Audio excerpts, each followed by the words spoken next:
তালমুদের ভবিষ্যৎবাণী অনুযায়ী ইহুদি কোন রাষ্ট্র ৮০ বছরের উপরে স্টে করতে পারে নাই। তাদের ভবিষ্যৎবাণী অনুযায়ী তারা বলছে আমরা এইখানেও আর বেশি দিন কন্টিনিউ করতে পারবো না, কাজেই শেষ একটা মরণ কামড় দিতে হবে। তারা তাদের সর্বাত্মক চেষ্টা করছে।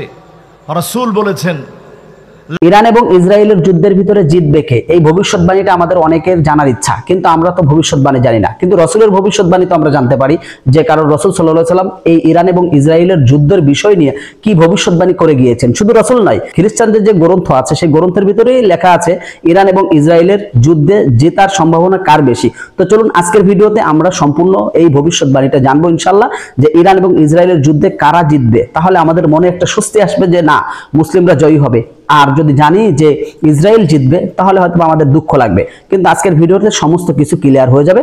তো চলুন সম্পূর্ণ বিষয়টা আগে জানবো, তারপর বাকি কথা বলবো ইনশাআল্লাহ। রাসূল বলেছেন লা তাকুমুস সাআতু, ততক্ষণ পর্যন্ত কিয়ামত হবে না, হাত্তা তুকাতিলুল ইয়াহুদ, ইহুদীদের বিরুদ্ধে যতক্ষণ তোমরা লড়াই না করবে। প্রাণপণে মুসলমান লড়াই করবে, প্রাণপণে লড়াই চলবে, এমনকি পাথর পর্যন্ত বলবে, ধুলি বালি পর্যন্ত বলবে। ফায়াকুলুল হাজার ওয়ারাই ইহুদি, পাথর পর্যন্ত বলবে আমার পিছনে ইহুদি লুকায় আছে। ফাকতুলহু, এখনই তাকে হত্যা করে ফেলো। জমিনের ভিতরে ইহুদিদের কোনো স্থান থাকবে না।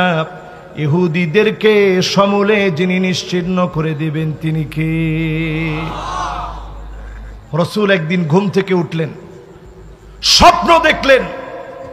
স্বপ্ন দেখে রাসূল এই দুইটা আঙ্গুলকে একত্রিত করলেন। এইভাবে দুইটা আঙ্গুল একত্রিত করে রাসূল বললেন আহারে, ওয়াইলুন লিল আরব, ধ্বংস আরবের জন্য। ওয়াইলুন লিল আরব, ধ্বংস আরবের জন্য। ওয়াইলুন লিল আরব, ধ্বংস আরবের জন্য। ইয়াজুজ মাজুজের দেওয়ালের ভিতরে এত বড় ছিদ্র হয়ে গেছে। আল্লাহর নবী এইভাবে আঙ্গুলকে একত্রিত করে দেখালেন, এত বড় ছিদ্র হয়ে গেছে।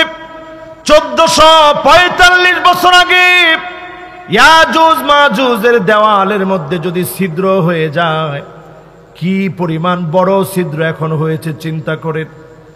আল্লাহ নবী এইভাবে আঙ্গুল দেখায় বললেন ছিদ্র হয়ে গেছে। উম্মে সালামা বললেন ওগো নবীজি, আমরাও কি ধ্বংস হয়ে যাব? আল্লাহ নবী বললেন হ্যাঁ, তোমরাও ধ্বংস হয়ে যাবা।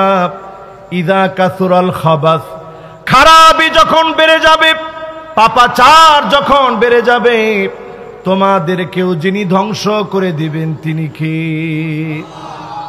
আজ গাফলতি এক যুগে সারা দুনিয়ার ভিতরে বেড়ে গেছে। আমি কয়েকটা গাফলতির উদাহরণ হাদিস থেকে আজকে আপনাদেরকে দিতে চাই। প্রথম হাদিস আনাস বিন মালিক রাদিয়াল্লাহু তাআলা আনহু থেকে বর্ণিত। বলেন তো সাহাবীর নাম কি? মাশাআল্লাহ, সুন্দর একটা মনোযোগ এখন আছে। বলেন তো দেখি কি নাম? আবার বলেন তো কি নাম?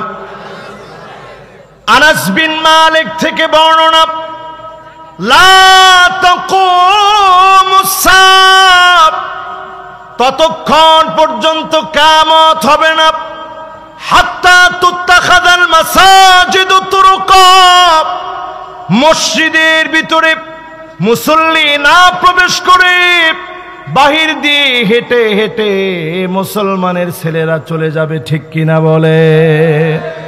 এরকম মুসলমান কম না বেশি? সব গাফলতির ভিতরে আছে।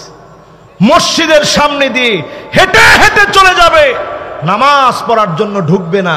এরকম মুসলমান এখন কয় পার্সেন্ট হবে? একজনে কয় হুজুর 100% এরকম হয়ে গেছে। যাই হোক দর্শক মন্ডলী, ইরান এবং ইসরায়েলের যুদ্ধের ভিতরে জিতবে কে সে বিষয়টা সম্পূর্ণ তথ্যবহুল আলোচনা হিসেবে আপনারা দেখতে পারলেন বা জানতে পারলেন। তো দর্শক মন্ডলী, আজকের ভিডিওটি আপনার কাছে কেমন লেগেছে বা এই ভবিষ্যৎবাণীটা আপনার মনে কতটুকু ধরেছে অবশ্যই কমেন্ট করবেন। সম্পূর্ণ ভিডিওটি ভালো লাগলে অবশ্যই শেয়ার করবেন। তো সম্পূর্ণ ভিডিওটি কন্টিনিউ করার জন্য আপনাকে অসংখ্য ধন্যবাদ। তো সবাই ভালো থাকবেন, সুস্থ থাকবেন। আসসালামু আলাইকুম ওয়া রাহমাতুল্লাহি ওয়া বারাকাতুহু।